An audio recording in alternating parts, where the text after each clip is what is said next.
You're listening to the Social Media Insider Podcast, a podcast by Media Crate, where we know that social media marketing can be complicated, and that's why we're focusing on the tools, tactics, and strategies that are helping to grow businesses just like yours every day. Welcome back to another episode of the Social Media Insider Podcast. My name is Marquis and I am your host.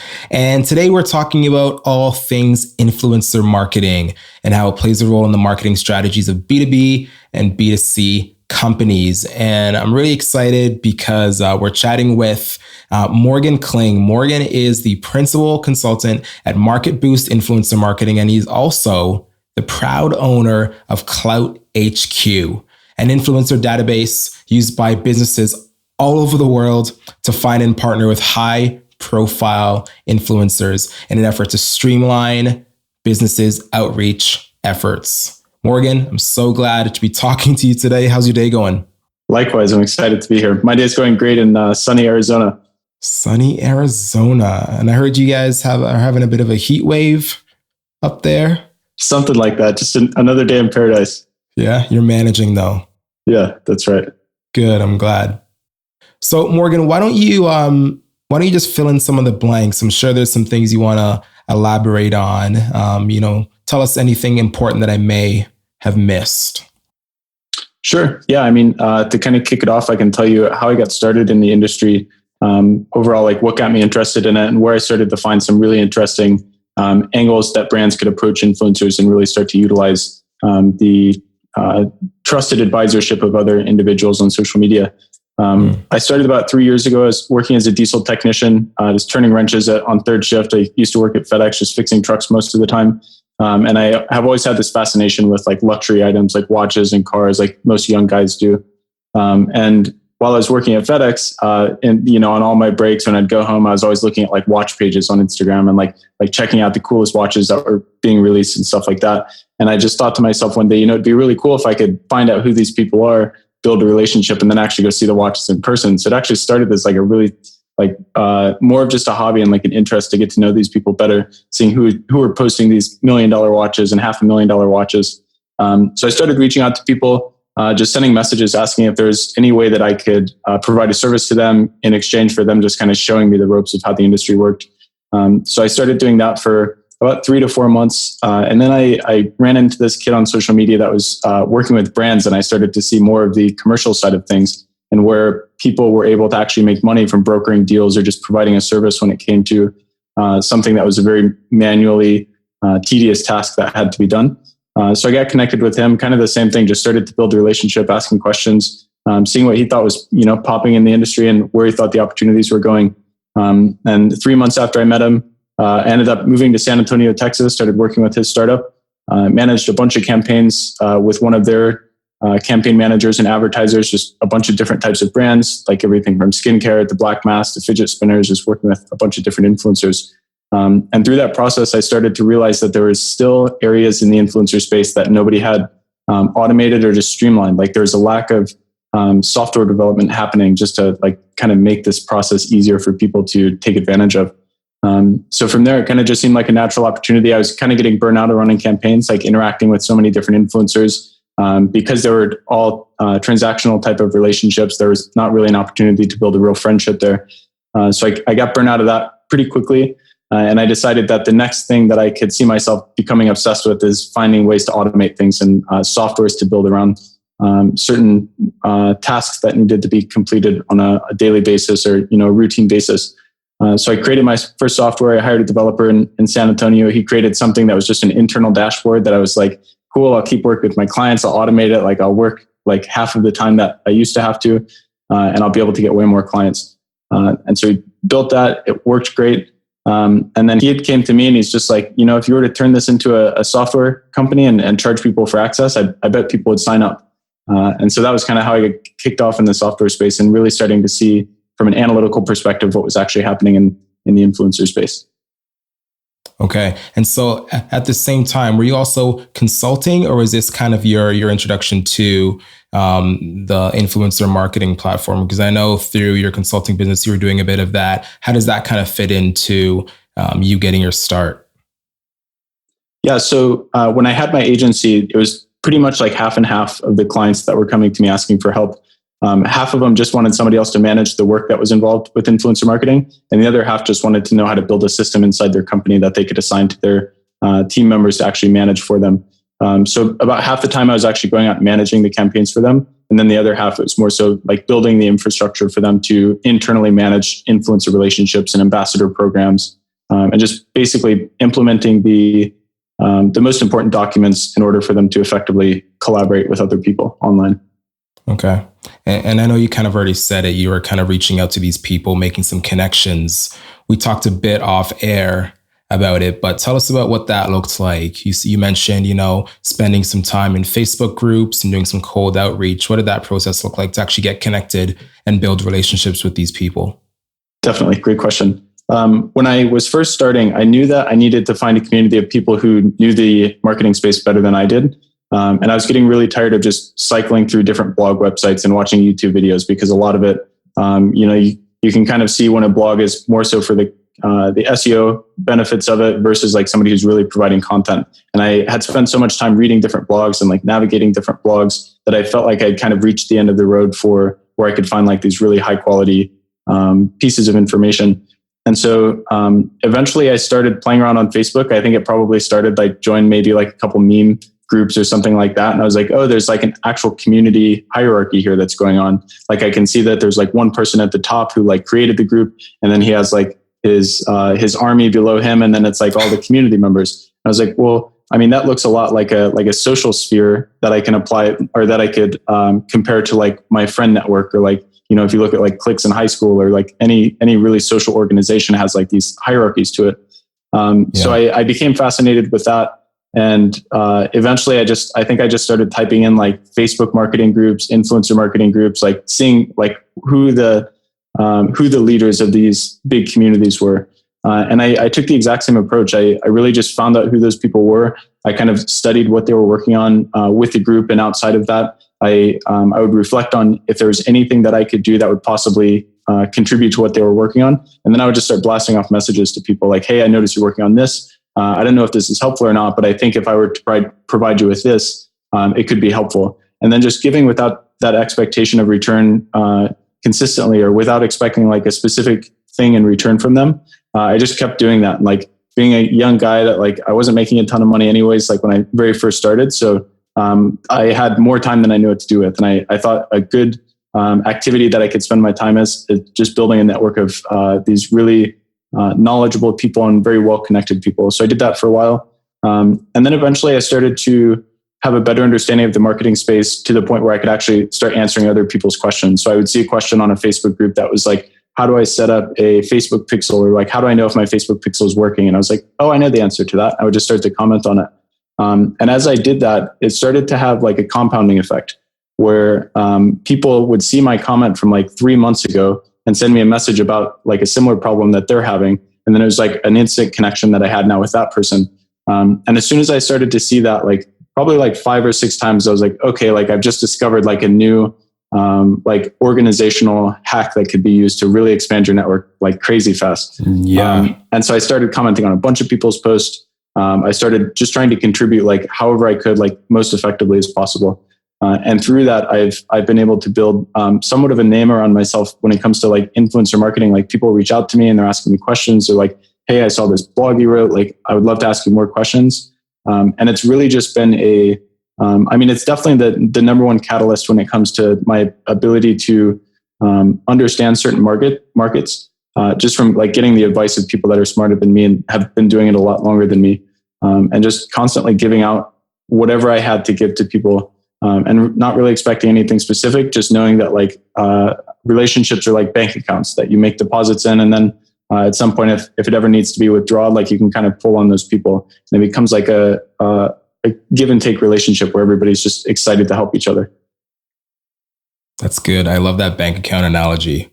And so like, I want to ask, because obviously you're here now because a lot of those tactics worked. What was it like for you in the beginning, right? You said you didn't have a lot of experience with it. You're doing outreach. Were people receptive to you reaching out to them? I'm talking before you were obviously providing value through what you knew, but what did that outreach process look like? What did it look like when people said no? Were they kind about it? Was it a struggle to get those relationships going? What did that look like? Yeah, that's a great question. When I first started in the Facebook groups, I remember that the questions that I had, they were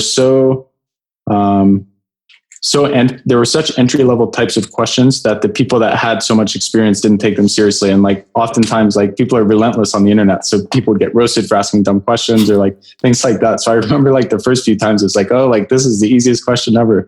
And so initially I was like, well, this kind of sucks. Like everybody here is just mean. Like nobody actually wants to help.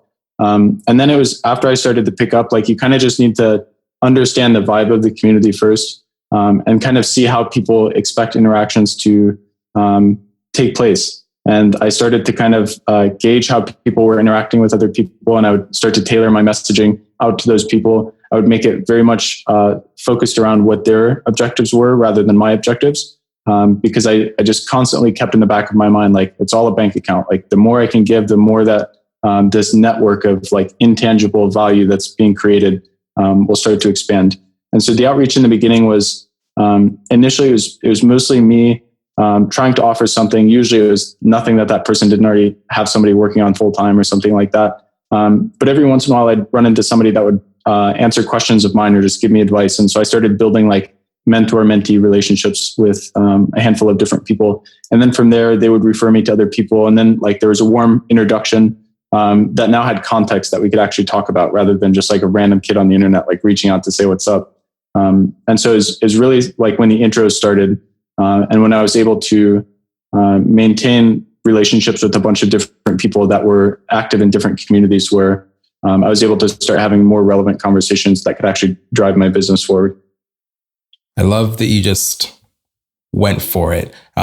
Just reminding me of a book called They Ask You Answer by Marcus Sheridan. It's all about inbound marketing, sales, messaging, all of it, right? It's about listening to what people are actually saying in spaces like Facebook groups, the people that are asking the seemingly dumb questions, right? The simple questions, but they have a problem. And you came in, you listened to them, you provided that answer, right? And so now this network is building up around you, just taking that extra time to do that. So good on you for listening. Yeah, I really want to ask, like, we're going to talk about the platform, obviously, today. Where did the name come from? CloutHQ. I wish I had a great story to tell you, like Apple, staying at an apple farm and like thinking of the name Apple. I was thinking of two things that would relate to what people were looking for and what I wanted the feelings to be when you actually logged into the platform to be like. So Clout, obviously, just having influence over people, having a sense of credibility through an audience, and then like an HQ, like a headquarters that you could spend your time when it came to managing the process of influencer marketing. So I just thought it'd be super cool to pancake those two words together. And that's where the name CloutHQ came from. That's not a bad response at all.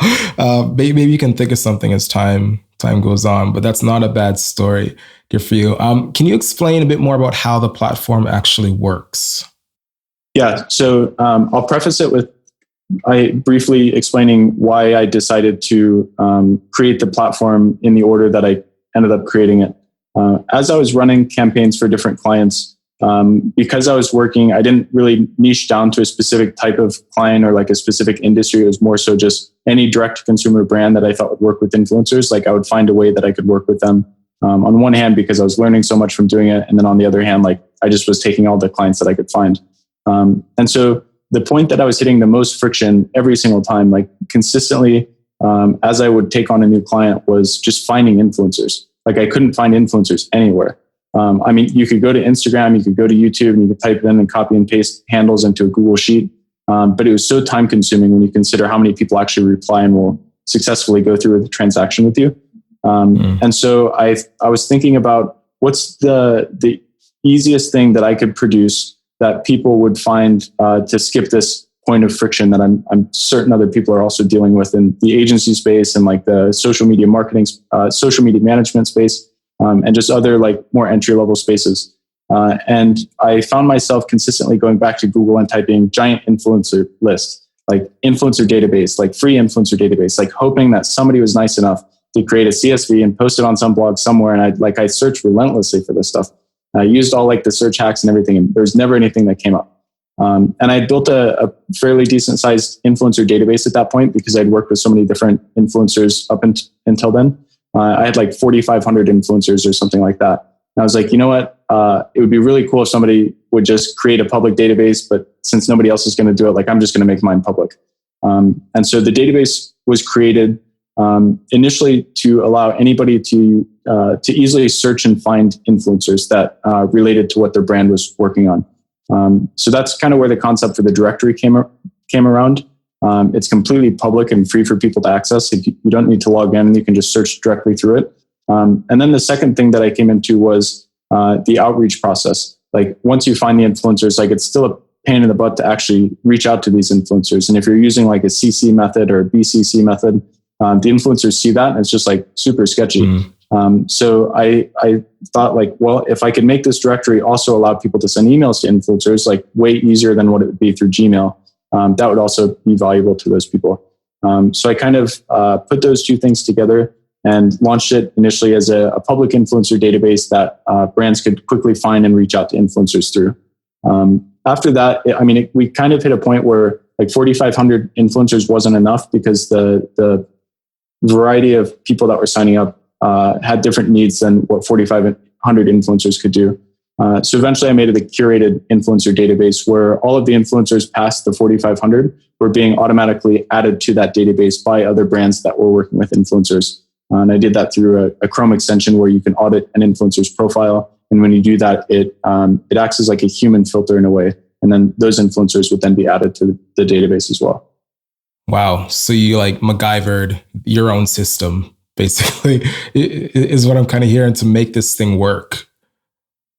Good on you. Can you define exactly, like just for the listeners, what you would define influencer marketing as? Because there's so many different definitions and it seems that nowadays everyone is an influencer, and I just feel like the lines are become a bit blurred. Could you shed some light on that? For sure. I define like the way that I have approached influencer marketing, which is slightly different if depending on what personality type you talk to. If it's a direct marketer, they're going to have a different response than what I've decided would be my general understanding of how influencer marketing should be working. I define influencer marketing as using the voices of other people to build trust and credibility with an audience. And so obviously it kind of leaves out the marketing side, like how do you get people to convert? But the reason that I see it that way is because the opportunity to build a level of trust with people to the point where they're willing to put in their credit card information and purchase something from you, it needs to be done either way. Like it's either going to be done through Facebook ads, it's going to be done through email lists, it's going to be done through YouTube videos, like whatever it is, like that needs to be done.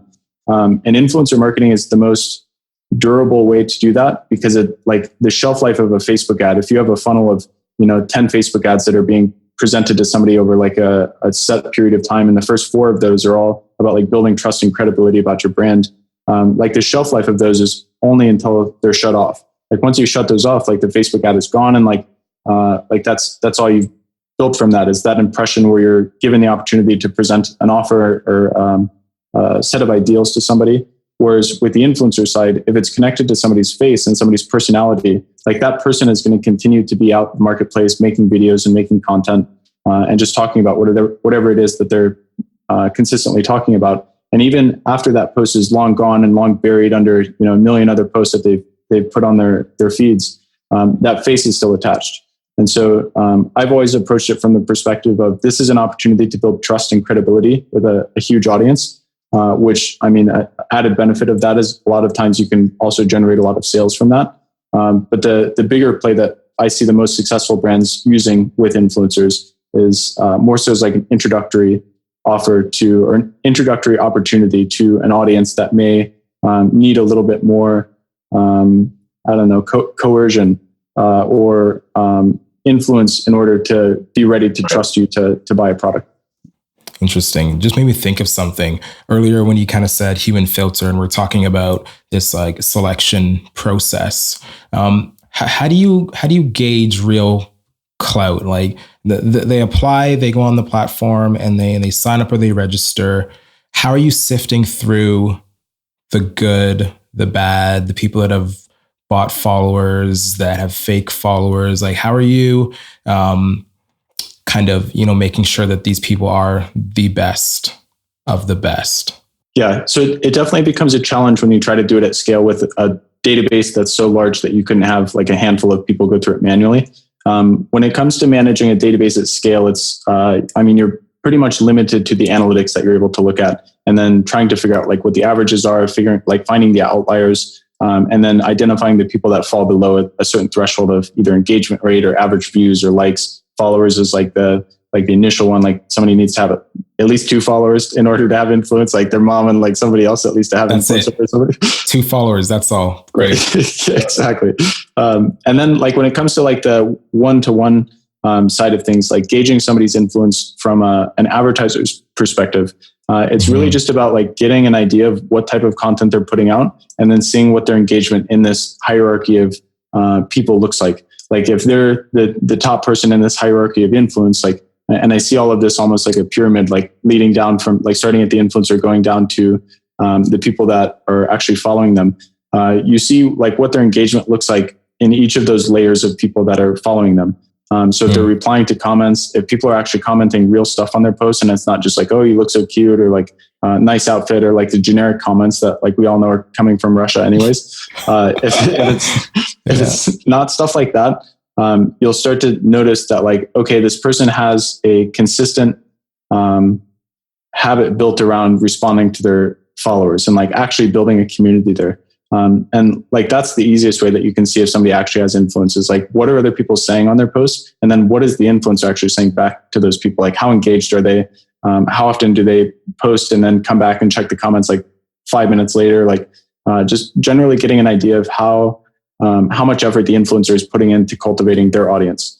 And that's, the most important thing, especially in a day and age where you can still game the system through an analytical perspective. Like if you can just, sign up for a couple engagement groups and like get 50 of your influencer friends to comment on all your posts, like it's really easy to fake that engagement also.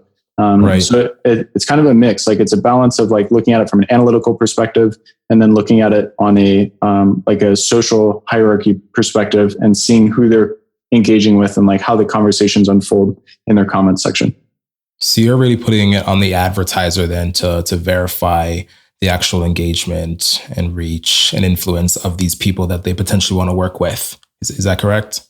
Yeah. I wish we lived in a perfect world where all of the influencers were legitimate and willing to conduct authentic business with other brands. But unfortunately, the financial incentives have skewed the perspective of the influencers. And so I think because it's the brand that's relying on a return happening, it's their responsibility to make sure that their investments are actually being put to use with the correct people. I love how you said that. I really do. Great answer. That leads me to my next question. Like you talked about not really finding a niche earlier. Would you say you've kind of figured out your positioning though? Like who are your customers? Who is really using CloutHQ? Like who is it for? These CMOs, these marketing directors? We talked about advertisers, project managers on the business side. Like who is really investing the time in your platform? Yeah, so we have 2 different types of visitors to the website. One of them is are people that come to the website to just browse the influencers and search and like see who's out there. They're not really actively reaching out to influencers to offer collaboration opportunity or anything like that. They're purely just looking to see like what the market for influencers looks like in their case. And then we have power users that sign up for the platform because they're trying to reach out to influencers. Like they're doing business and they have an objective and they have a goal to hit by the end of the week. And those people, it ranges from anybody from like a social media manager, like somebody who has gotten a new client for their, or has gotten a new client that they're managing the social media for. And it's like, hey, it'd be really cool if we could have like 5 people collaborate with us. All the way up to like CMOs who are launching a 6-month campaign where they need, 500 different influencers to promote like this key item, and they're measuring it based on these KPIs each week, and like they're very heavy on the performance measurements over the period of time. So it's a nice range right now, like beginners all the way to like the analytical minded marketers that are actually reaching out to accomplish a preset objective. Okay. Awesome. And so you talked about like you searching through Google, looking for CSVs and looking for databases. When was the moment you would say that you knew you had something that people wanted, right? Like, how did you know you had the minimum viable product? How did you bring it to market? All of that, were there other key influencers that helped build it? Tell me about that. Sure. I had the original idea for like a public database that could be used. When I was on a flight going to Nashville or something, everybody has their one place where they're really able to think and expand on thoughts. And I really just started jotting down ideas of like, what's like the main problem I could solve? That's the barrier to entry is not going to be so high that I couldn't do it because limited resources and I didn't want to raise funding and I didn't have a huge team at the time. And I was just looking at like, what's the most consistent problem that people are bringing to me to help them solve that I could potentially just build something or like hack or MacGyver together. And so the moment for me was, it was kind of spread out. Like there wasn't any individual moment where it's like, oh, like this is exactly what I need to create. It was more so like after a period of time of consistently being sent messages on Facebook, like this, platform that's supposed to be for personal relationships and family and friends and stuff like that. Like I was getting consistently messages every single day from just random people, advertisers that were reaching out asking like, hey, do you have any influencers in this space? Like I have this wall art company and I need influencers to promote it. Like I have this tennis shoe company and I need influencers to promote it. And so it's just like consistently getting that question being asked. Like nobody was ever asking like, hey, can you share a contract with me to how to negotiate with an influencer? Like how to make sure that you're protected in the deal. Nobody was ever asking questions about like, how can I set up a brand brief that will allow influencers to understand my brand before they actually post about it? Like the number one question from every person that reached out to me was, how do I find influencers? Like I can't find any influencers. And so it's kind of a mix of like the issues that I was running into trying to run an agency. And the issues that people were bringing to me is like why they were trying to hire me. Like they wanted to hire me because they couldn't find the influencers. Right. So it's kind of just a mix of those. And at some point it just seemed like a cool product to release where I was like, I would be really thankful if somebody would have done this 6 months ago. I don't have a huge business anyways. Like it's not, if I give this out for free, it's not like I'm giving up on all of my clients or anything like that. They're still going to want to work with me. But it just seemed like a cool thing to produce and like to create and bring to life. So it was kind of just an accumulation of consistently being offered feedback on what people were looking for. And then fortunately having the resources in order to build and launch a software. Okay. And so do you ever get involved with the campaigns themselves, or does your job kind of end when the initial database search is made? That connection is made between influencer and advertiser. Like, do you take it beyond that, or are you just making that initial connection and then your part is done? Yeah. So right now it's just the initial connection. So the identification process of finding them and then reaching out to them. I'm actually working on a pivot right now, though, a slight pivot. And that is basically going to circle back around to allowing the brands to manage the entire collaboration process. And it's got some unique features that nobody else has created just yet in the market. So I'm really excited about that. But eventually we'll go full circle and we'll manage the entire process. But there just needs to be a couple of pieces put in place before that type of platform is actually viable. And can you share some of those things? Like, are you going to implement a dashboard or some reporting maybe? Like agreements going back and forth? What's that going to look like? Yeah, great question. The collaboration process with influencers from a brand's perspective has been standardized to the point where you can build a timeline of like what needs to happen when. And those are all very important things. Like you need the identification, you need to reach out, you need to be able to send a contract, you need to onboard them, you need to send them a brief, all of these different steps involved with that.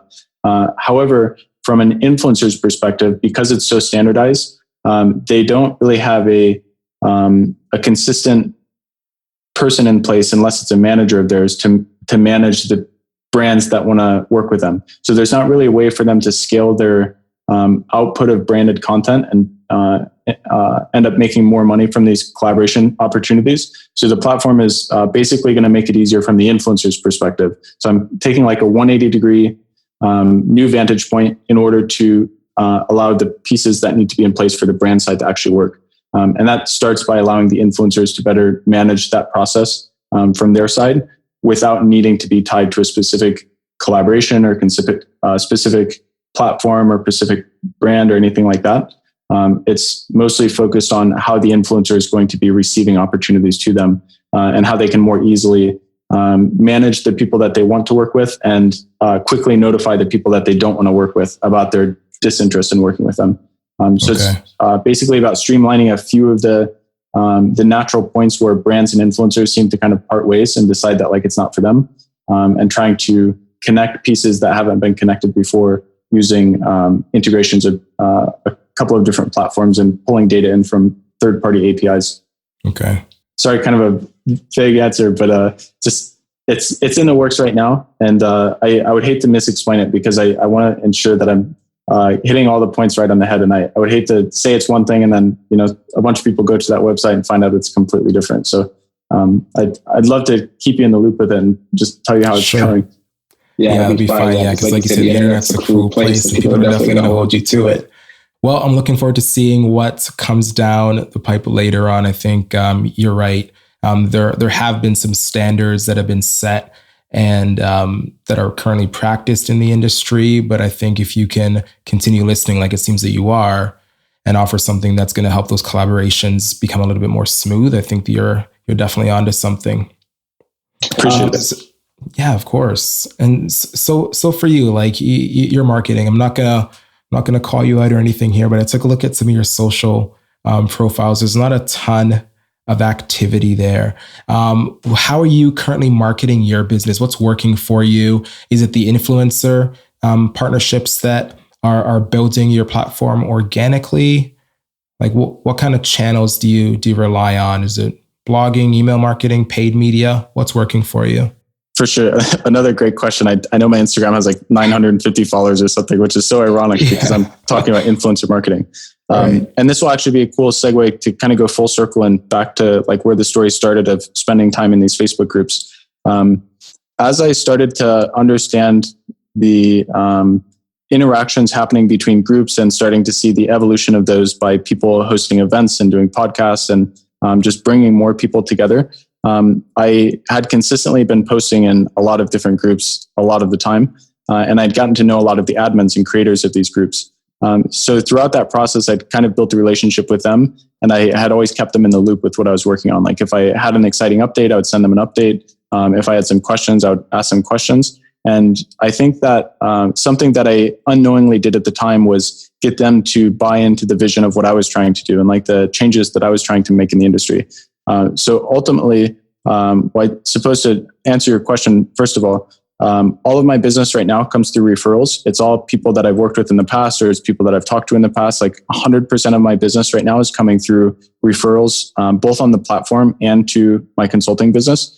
And that I can attribute a huge majority of that to building relationships with the people that were leading these big communities. And that ultimately led for them, like when they were doing an event or speaking about a certain topic, like when the conversation of influencer marketing came up, like I was always the first person that they would think of. So they would promote the platform, they would talk about it, they would talk about what I was working on. I was getting referrals when people were asking these group leaders, like, hey, how do I set up an influencer campaign? So it really just came through like network effects. And then I started blogging on a pretty large digital marketing publication called AdLeaks. And I was just kind of expanding on my thoughts around certain processes and how people could more efficiently manage those. So blogging was a big contributor to just people finding me and reaching out and sending emails and going to the site. But it was a combination of those two things, a combination of working with the group leaders and just building a network in this giant community of people who are all talking about the same topic. And then starting to expand on thoughts in a longer form so people could, on one hand, get to know me better. And then on the other hand, start to actually answer some of the questions that were more difficult to find the answers to because everybody seemed to want to like dance around the tricky questions about influencer marketing at the time. And I didn't have anything to lose. So I thought like, if nobody else is going to do it, I'll just write exactly what I know about the industry. And I'll try to communicate it in a way that I think would be helpful. And it turns out a lot of people found that helpful. So it's all been through referrals and just keeping good relationships with people so far. Okay. That's what I thought it might have been. Cause I've heard of your platform before and I even mentioned it to my wife and she's an influencer in her own right. And she said, oh yeah, I've heard of that. I'm like, what? You have? So, I mean, definitely you've done a great job getting the word out there. And it seems that through referrals and like word of mouth marketing, you've built up some clout of your own. So, okay, thanks for answering that question. Sorry to call you out just on the social side. How would an agency work with influencers? So think B2B now. How would an agency like mine, so at Media Crate, we deal in inbound marketing. And so we're doing that for our clients. But say if I wanted to run an influencer marketing campaign for my agency, what would that look like? What would be some of the first steps? What would I want to consider?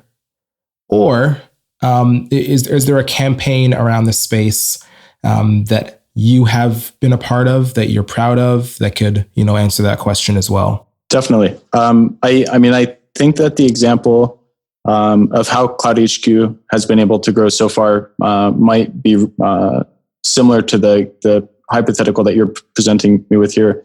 CloutHQ was like mostly built on people recommending it at events and on their social media, and like posting Instagram stories or just talking about it with friends. And so the first thing that I would do if I were to have to recreate this this kind of social storm that's been created mostly by accident is figure out who has the distribution of content, like figure out who the people that actually do have, 75,000 followers on Instagram and 500,000 subscribers on YouTube, like figure out how those people are, and then just try to build a relationship with them.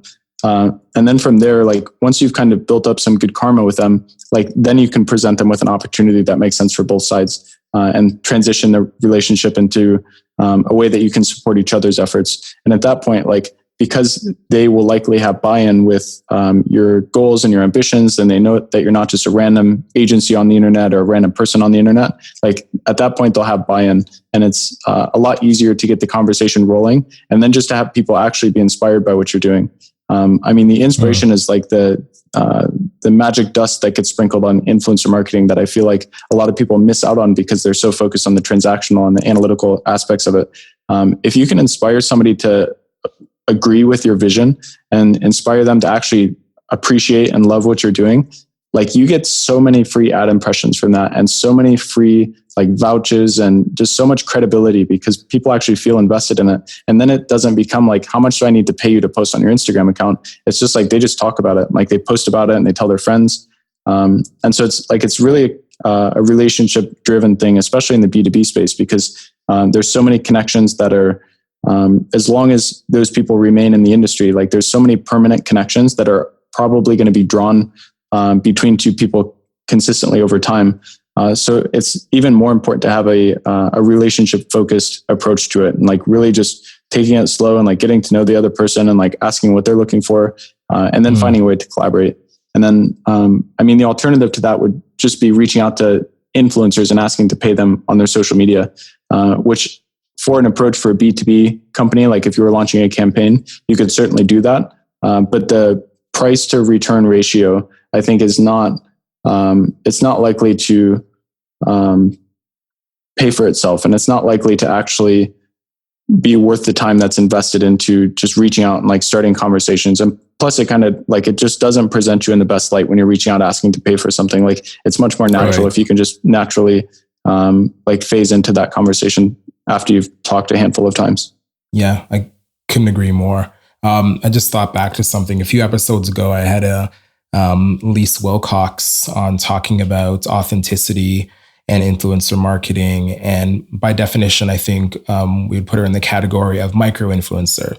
Are you seeing that there is a rise in partnerships with micro-influencers, sub, what is it, 50, 100K, and then, mega influencers above that? Are the micros making a bigger dent in the industry? Are brands wanting to work with them more because they're seeing more maybe authenticity and lifestyle versus just driving numbers and followers? Definitely. Yeah. I've seen a huge growth in micro influencers, even below like the 50K point. Like I've seen several cases of a brand partnering with somebody that has 3,000 followers on their Instagram account. That's just like an alpha mom of like their small town, or like just a trusted person in that community that has grown their social media. I've seen those people actually drive more sales than an influencer with 300,000 followers on it. And that's a perfect example of being able to maintain one-on-one type connections with people that you don't know or that are just like people on the internet or social media. I see a ton of people that are growing both like a side hustle from doing brand partnerships that have a very low amount of followers. And then I see a huge interest from brands that want to work with those people because there's so many more of them. And oftentimes they haven't like baked in the bad habits of some of the more common ones with larger influencers. Like once you hit like 1 million followers, like then it really becomes a standardized process where like you can expect to definitely work with that person's manager. You're going to have to probably sign a contract. It becomes a lot more business focused. And on the micro influencer side, it's just so much easier because it's like, hey, I really love your content. Can I send you some products and like you post about it? Like that would be really cool. And then a lot of these people will do it because like they like your brand and like it fits with what they post about. And like they're excited to get free products and show their friends. And it gives them something to work on. And like it allows them to expand their reach and craft their profession even more. So I've seen a huge growth in micro influencers, and then all the way up to the celebrity type influencers. That one's kind of changing right now because it's becoming less of a, like 2 years ago is like people were shocked when you told them like a post cost $300,000 on Kim Kardashian's profile. Right. Like people were just blown away and just couldn't believe it. Whereas now like those posts are getting booked like every week. Like there's companies reaching out to them all the time. And like people are like, hey, we've got X amount of a budget for this year, and we're going to put 30% of that towards Kim Kardashian, just because we have seen it work for other companies and like we think it's a good move. So I'm seeing a huge increase in interest of all different types of influencers, and it's definitely measurable and shown on like if you read any industry reports on like the amount of money being spent on influencers, like it's just growing so quickly that there's an industry literally being invented like right in front of us. And it doesn't discriminate if you have 900 followers or if you have 1 million followers. Anybody's an influencer as long as they have crafted a personality around themselves that instills trust in other people. Oh, that's beautiful. I'm so glad you're giving hope to all the rest of us. Myself included. Maybe one day I'll break 1,000 followers. Yeah, there you go. Well, you can only hope. What is the future of influencer marketing look like? Or maybe are you seeing any trends, that are going to change the face of influencer marketing? I know we're seeing it unfold before us, but what do you think next looks like? That's a great question. I think the influencer market right now is evolving with the brands being prioritized. Everything that is being created as in terms of softwares and agencies and things like that are being focused on how the brand can return a better return on their investments. I think the future of influencer marketing is going to become more focused on the influencer's perspective, because ultimately, like they're the ones in charge. Like no matter how entitled a brand might feel about being the one sending the money or being the one offering the opportunity, like the influencer is the one with the distribution. And there's so many brands reaching out to influencers right now that like it's not a big deal if an influencer decides not to work with the brand. Like they can decline 100 offers and one offer from the right company will be a perfect fit for them. And like they'll be happy with it. So I'm seeing a lot more focus turning from the brand's side of things to the influencer side of things. And then in terms of like spending and like expectations of dollars in versus dollars back to the company that's spending it, I'm seeing a big change in focus for the expectation of what's coming back to them. So rather than just being like, okay, we need to spend $1,000 on 10 influencers and we need to make at least, $3,000 back on that in order for it to be considered successful, and we'll do it again in the future. That's kind of the old style of doing it. There's like very direct marketing focus because a lot of the people were just like, they repurposed their digital marketing manager to be an influencer marketing manager.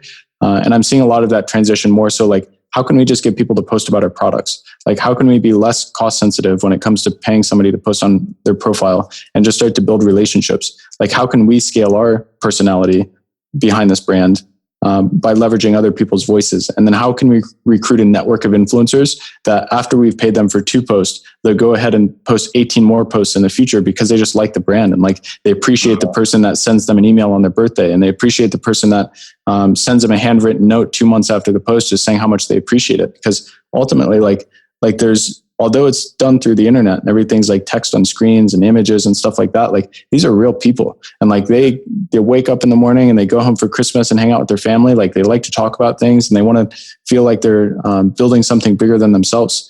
And it's the brands that are really prioritizing the influencers' wants and desires and really just trying to craft a way of building relationships super efficiently that I'm seeing are getting the most return on their investment with influencer marketing. Oh, that's great. That's great. I'm excited for the future.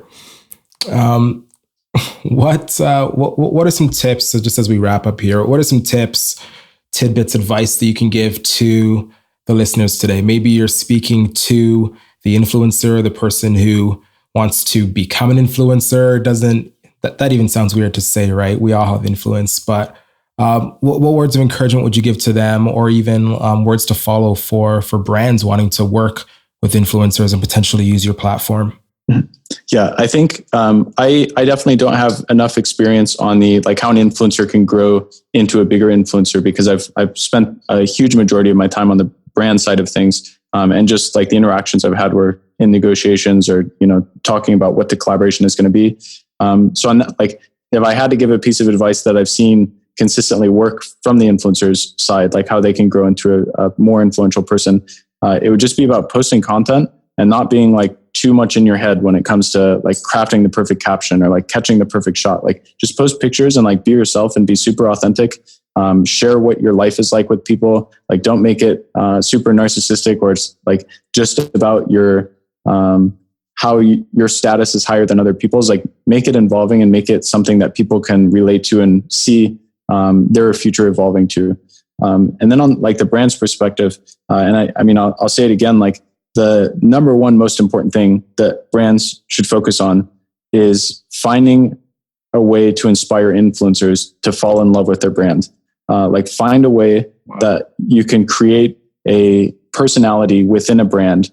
And you see it all the time with like cosmetic companies and hair care companies and like fashion companies. Like they find a way to build a personality around it. And they find a way to give it meaning for like what it means to be a customer of that brand, what it means to be involved with them.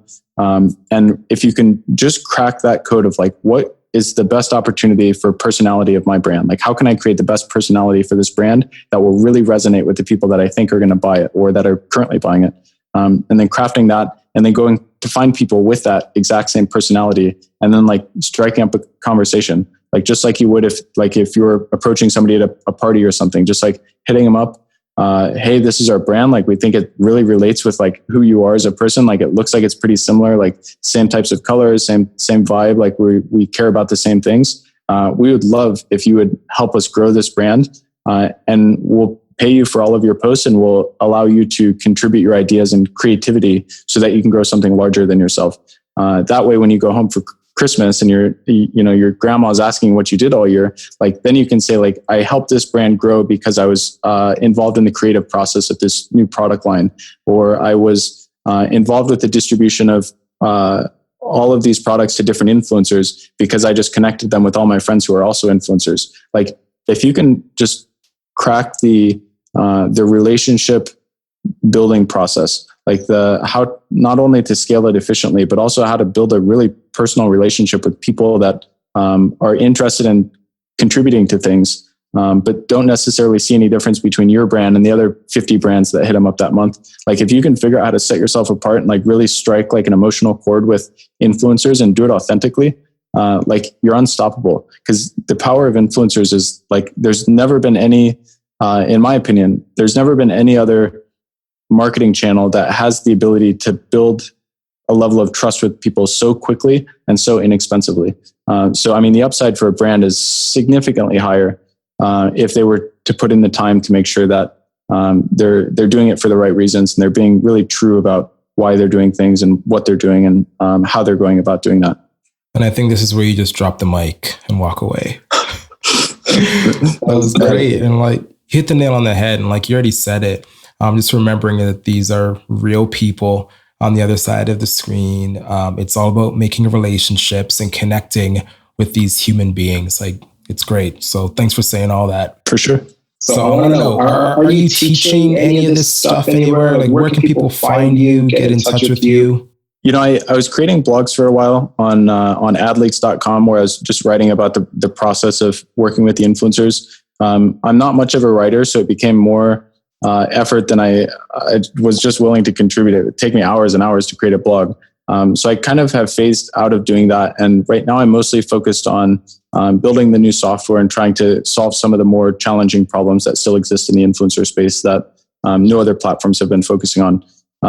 In addition to that, I do consulting for some direct consumer brands. Like if somebody has a product that they've already launched and they know that they're looking to start an influencer program, they just don't know what infrastructure they need or how to put a team together, or what types of documents they need. I still do a lot of work like that with brands. And I mean, if somebody wanted to reach out to me and discuss that, they could send me an email to morgan@marketboost.biz, or they could just check out the website at marketboost.biz. And there's some cool clients that I've worked with on there, and then a cute little contact form on the bottom that people can reach out to me on.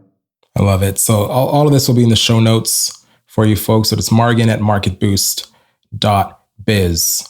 Morgan, is there anything else that you want to say before we bid you farewell today? The one thing that I would like to leave with the audience and the people listening, we are in the craziest renaissance of an industry that I have seen in the recent past, or I mean, just in general. If you look at the amount of opportunities that are being created out of thin air, and if you look at the ability that people that don't have a college degree, don't have any experience starting a business, don't know how to create a Shopify store, don't know how to advertise on Facebook ads. There are so many examples of people that don't know anything about anything, that spend a year focusing, and they build brands that are really able to make a difference in the world. It doesn't matter what anybody says about the difference that a shoe care brand will make or a hair care brand. But if you're serving, even if it's a small number, 200 people a year, you're interacting with them from across the world, and you're able to really influence their perception on things and their perception about themselves. And you're really making a difference. And although it's easy to be disconnected from those little stones that you're dropping in the water, the ripples that are coming away from those, it's easy to be disconnected from those. But I promise you, those exist. And I've talked to customers, I've talked to influencers, and I've talked to the brands, and all of it's as weird as it feels and as weird as it sounds, and as much as the internet feels like it's a fake place that doesn't really exist, it actually exists. And these are real people on the other side of it. And you're actually able to influence their lives. You're able to make you're able to solve their problems. You're able to just make it better.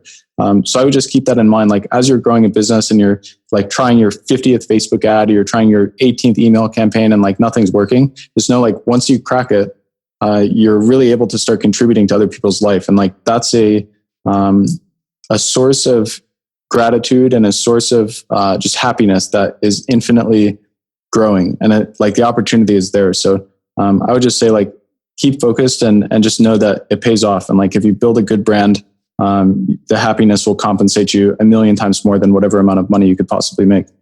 I love it. That's a great way to end. Thank you so much, Morgan, for being on the podcast today. And you already know where to find Morgan, but I want to urge you, if you liked anything that Morgan had to say today, go give him a follow, but also please share this podcast, follow, subscribe, whatever you need to do. That's the best way for this episode to get on the devices of other people just like you. And also, if you're listening on iTunes, don't forget to rate and review, because it just helps us to reach more and more people. So thanks for listening today. And again, Morgan, it was amazing having you on. We'll talk to you soon. Man, thanks so much for having me. Thanks for listening to the Social Media Insider. Please don't forget to rate and review this podcast on your preferred channel.